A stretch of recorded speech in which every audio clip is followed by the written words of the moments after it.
We're setting the stage for how 2019 is going to unfold. All right. So celebrate that. Give thanks for that. Trust yourself. Trust your intuition. Know that you are enough. You're listening to Turn Your Soul On Radio. I am your host and visionary doctor, Dr. Brandy Victory, and my mission is to assist high-achieving women in closing the gap between feeling unfulfilled to living a life on fire. It is time, ladies, to champion our own lives and turn ourselves on. This is Living Victoriously, ladies.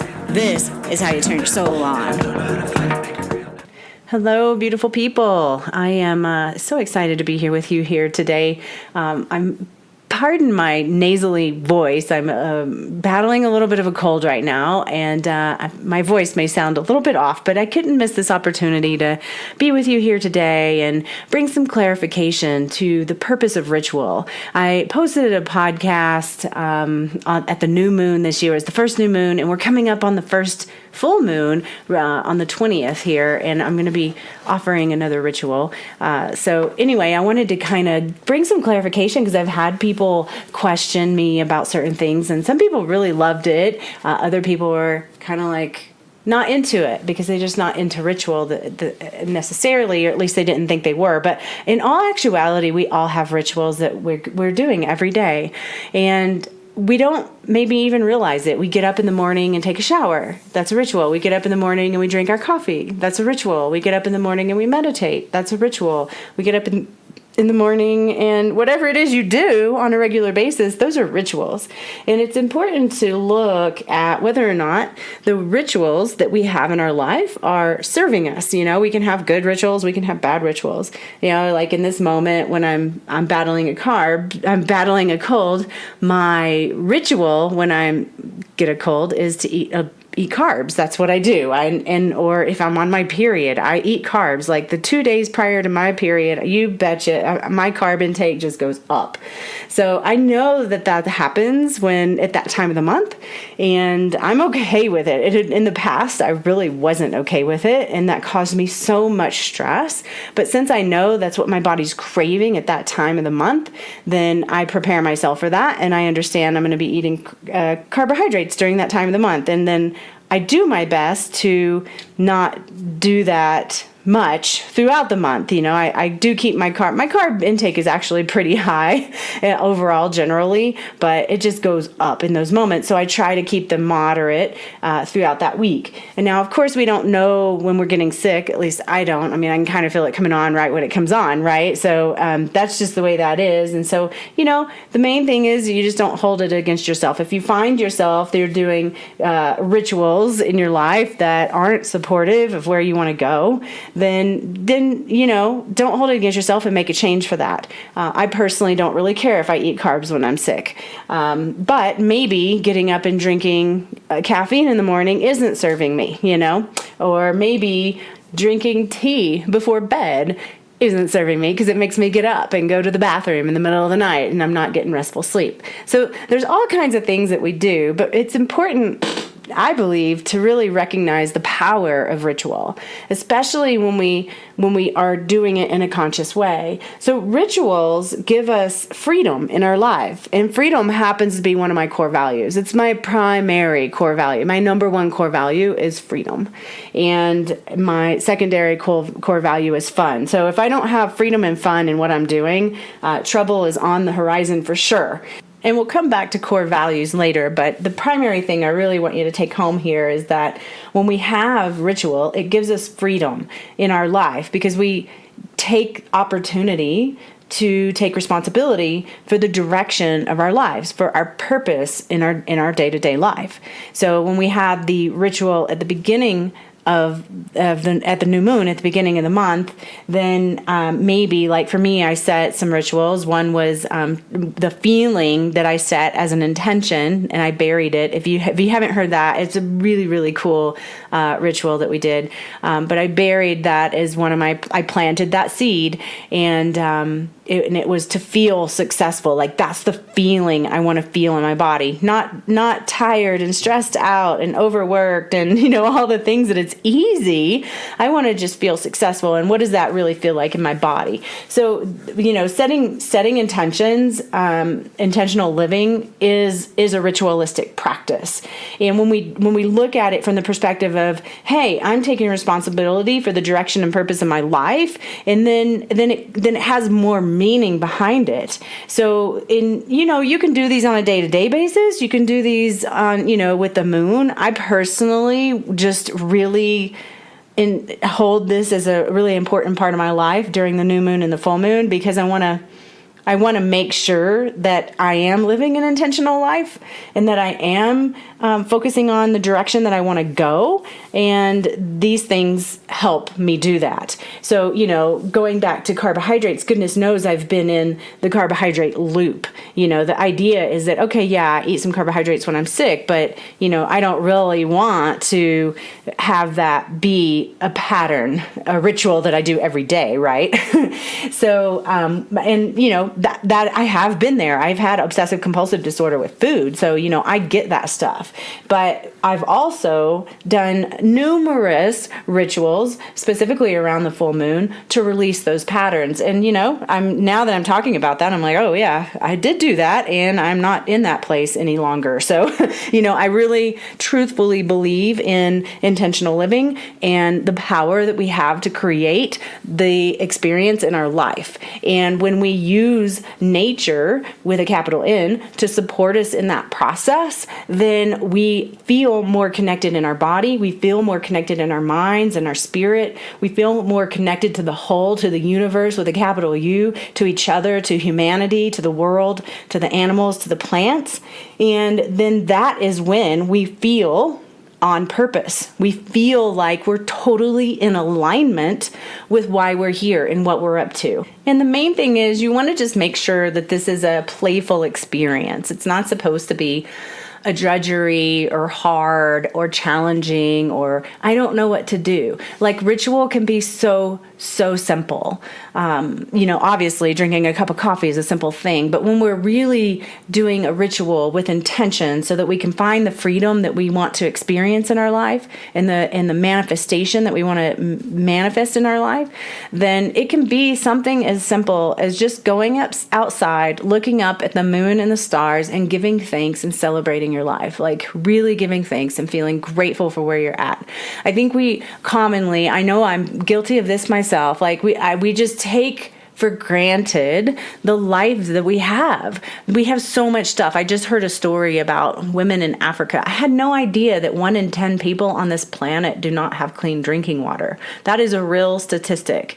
1 in 10 people on this planet do not have clean drinking water. And there's women in Africa who walk 6 hours a day, every single day to get their water. And they carry this water back and they get attacked by all kinds of animals. They get attacked by men. They drop their water and commit suicide. Like there's just this crazy experience that's happening outside of our world. And we are so, we just have it so easy here and we forget. And I know when I was in Costa Rica and I got to experience the culture there and people living in these little shacks with like holes in their roof because it's rusted and dirt floors and that kind of thing. And this great, intense love and community and connection within their culture and their families.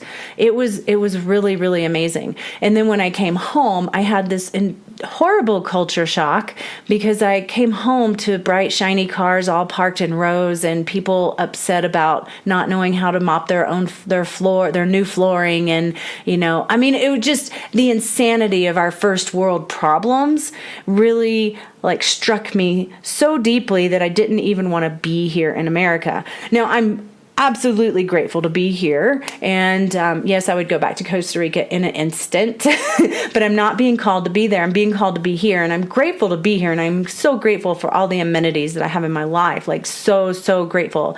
And I really want to make a point of finding gratitude every single day. Like there's things that I'm still doing in my life that aren't exactly like what I want to be doing. Like sometimes I don't want to clean the toilet, or sometimes I don't want to go to work for another doctor, but I do because it's what I'm being called to do. And I know that I'm in a state of service when I'm there. And I also know it's what's facilitating my growth so that my vision of where my business will be in the very near future unfolds just with the most grace. And I know that I'm so held by all these things in my life. I mean, when I look at it from an energetic, I give myself my own reading. I see that these things I have in my life is like this beautiful big bird's nest. It's very comfortable. It's got a blanket, a very soft blanket in there. It's got a tattered book that is bright light inside, and it's golden edged, and the leaves, the pages have been tattered from me just studying and there's a shell that I've cracked open and kind of gotten out of. I'm just not quite flying yet. Although I have to say, my latest read was, it keeps coming in. It keeps coming in from my tarot. It keeps coming in from the Thoughts from the Universe emails that I have, that I get every day. And if you're not doing Thoughts from the Universe, please do it. My girlfriend turned me onto it, and it's so wonderful. Every single day you get a thought from the universe, and it's just this very uplifting, inspiring reminder of who we are as powerful beings on this planet. So I will put a link to that in the show notes so you have it. And, but through all these things and through all these avenues, I've been hearing, oh, you're taking your training wheels off. You're taking your training wheels off. You're taking your training wheels off. And I'm like, oh, wow, that's really interesting. And it's just everywhere. So, who knows what I'm going to get when I do my own reading, in, next week or next month, or after the full moon that's coming up. Like this full moon that we have coming up is a super blood moon. So what that means is that the moon is closest to the Earth that it can be in its orbit, that it ever gets in its orbit. So it's closest to the Earth that it ever gets, and it's full. So it's so powerful and has so much impact on the people on this planet. And there's a total eclipse.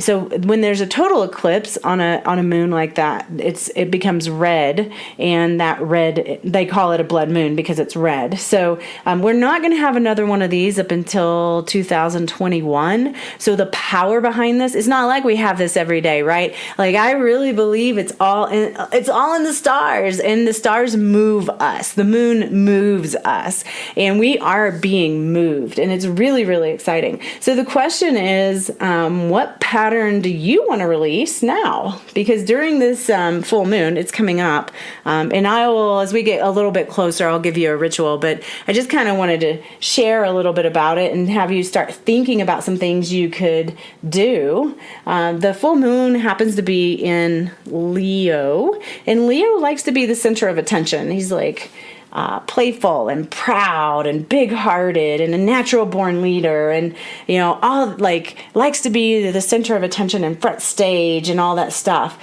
And during this full moon, you may notice that you're being more self-expressive. You may notice that you have a tendency to let others know how you feel. Maybe you're telling people you love them more, or maybe there's a little bit of volatile energy because the moon is so big and so powerful and all up in our face that you could also be warned here. You could also have your mouth go off and regret some things you say. So I would encourage you to be mindful of the way that you speak to others. And then also, since the Leo is kind of that front and center stage and wants attention, you may notice that you want some attention. And if you're not feeling fed in that way, there is a chance for some drama to kind of arise if you're not feeling taken care of or met. And so on that, I'm just going to invite you to right now start considering, how do I want to take care of myself? What would feel good? Like maybe buy yourself some flowers, or get yourself, if there's something you've been wanting to get order yourself, get that gift, go buy your gift. Maybe give something to someone else. Maybe there's someone in your life that's inspiring to you or that has helped you and you haven't really like told them. When you give in that way, it just fills your heart up and you don't really need anything more than that. So those are just a few little things you can do if you're finding, I would say don't wait till you feel that way. I would say if that's kind of how you roll, because some of us do, just start planning for that because you know that's going to come up for you during this moon. One of the great things is about the eclipse, and it will be able to be seen from all of North America. So if you're here in North America, you should be able to see that. An eclipse actually sparks a sudden change. It can it moves things really fast, like a transition, or it speeds up manifesting powers, or it will cut things off right at the end. Boom, ending happens really quickly. So if there's some things that you would like to put an end to in your life, be it self-sabotage or, bad eating habits or being quote unquote lazy. I don't think there are any lazy people. There's stories underneath all of the quote unquote laziness. But whatever it is that you want to have an end to, this is a beautiful time to set that intention, okay? And then whatever you do, be it light a candle or hold a rock or look at the moon or just give thanks or be in celebration of how far you've come. One of the fun things to do is to look back at the new moon, to look back at the full moon, excuse me. One of the fun things to do at the full moon is to look back at the new moon and consider what intentions that you set for yourself at the new moon. So the new moon is kind of about planting seeds, and the full moon is kind of like harvesting, all right? So if you set some intentions at the new moon, what is happening over the last few weeks that has led you to being able to harvest something in your life. All right. So this is where it gets juicy, because we actually are looking at, oh, wow, look at how far I've come. And the more that we look at how far I've come, what have I achieved? What have I overcome? Then the more of that we attract into our own life. And this is intentional living. This is claiming and responsibility for the direction of your life. Regardless of what happens, just know that the eclipse is putting you exactly where you need to be, all right? So it's vital that you allow yourself to be in a state of trust. There will be an opening that allows us to connect into our intuition and or the angelic realms and spiritual guidance. So let yourself be a part of that conversation with God, spirit, universal flow, higher self, whatever you call it, and allow yourself to be moved by it. All right. I'm really excited about taking my training wheels off. I'm not sure I'm ready to fly out of that nest yet, though, but I'm willing to. So I'm at some point definitely want to, but it's like, am I ready? Am I ready? Yeah, heck yeah, I'm ready. If I'm leaving that nest, I'm ready. And so are you. And if just as a side note here, if you're questioning your own intuition and you need help reading, that is definitely something that I do. I work with patients all over the country. So if that's something you'd like to explore, reach out to me, because I'd be happy to read for you and help you clear your space and do some shamanistic work on you to help you release, especially during this time of the year, because we're at the new year. We're new beginnings. We're planting seeds. We're determining what we want to put ends to, and we're harvesting things, and we're setting the stage for how 2019 is going to unfold. All right. So celebrate that. Give thanks for that. Trust yourself. Trust your intuition. Know that you are enough. And then do something on a frequent basis, however often you want to do that, that allows you to tap back into the energies that you set. I find for myself, if I have a ritual at the full moon, and then I don't have another ritual until the full moon, the next full moon, I kind of lose track. It kind of is like, oh, that was fun, and then it's meaningless, right? So for me, because I'm 100%er, that's my gig. I am 100%er. I'm either all in or all out. For me, I like to make it a part of my life. So, and I'm not saying that I do ritual every single day, but I guess maybe most days I think I do. And it's not always geared towards the moon. Sometimes it's journaling. Sometimes it's meditation. Sometimes it's yoga. Sometimes it's breath work. Sometimes it's moon ceremony. Sometimes it's readdressing, like I just took everything off my altar, cleaned it all, dusted it all, reorganized it, put a new material down on it and made it look really pretty, and reacquainted myself with my altar. And I just really feel like if I give space for my spiritual growth, development, intuition, and guidance, then I can feel more confident that I'm going in the right direction, that the things that I'm doing in my life, whether they feel good or not, are for a purpose, because I certainly don't do anything that I'm not called to do.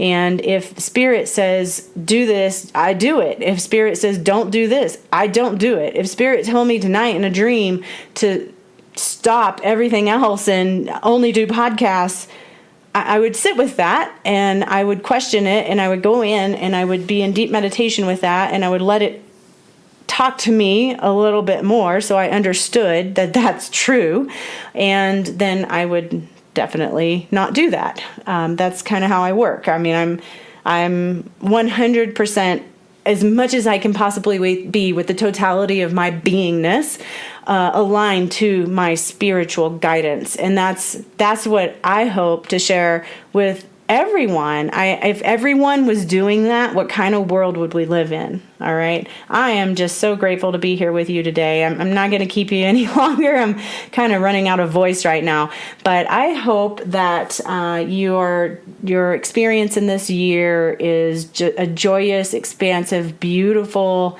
awakened experience. There are a few things I would like to let you know about. One, the Ignite workshop that we were supposed to have last weekend, it's getting rescheduled. We had a snowstorm and no one could get up to my house. So we are having this at my house in a retreat style home with this beautiful view and all these exciting things that we're going to do with connection and collaboration and growth and expansion, intention setting, ritual together. And we are rescheduling it. So if you had been questioning whether or not you wanted to be a part of that, there are a few seats open. So feel free to reach out and I'd be happy to give you more information about that. I will also put a link to that page on my show notes so you can learn more about it. And the other thing I wanted to let you know about is I'm putting together a webinar. I'm really excited about this. This is just a webinar. It'll be online, and it's called Help I Can't Get Up. And it's really about helping women figure out their purpose and how they can get into alignment with their higher calling through different practices and nutrition and gut restoration and different things like that. So I will also put a link to that webinar in the show notes. I'm working on building that page out, but I just wanted to kind of give you the heads up on that. I'm really excited about it, and I'd love it if you would just share it with everyone you know. And if you're really enjoying this show, I would also love your ratings and reviews. It helps the show grow. So anyway, may your life be ignited, and whatever it is that you need to do to turn yourself on, you go do it. Mwah. Thank you for tuning in to another episode of Turn Your Soul On Radio. Go ahead and subscribe below, and if you feel it's worthy of a 5-star review, I'd greatly appreciate your support in this way. If you'd like to go deeper with me, you're welcome to join our private Facebook group, Turn Your Soul On, or take it to a whole nother level and apply for my 4-month Turn Your Soul On Masterclass. You're welcome to do this at drbrandyvictory.com. Whatever you do, turn your soul on. This podcast is for information purposes only.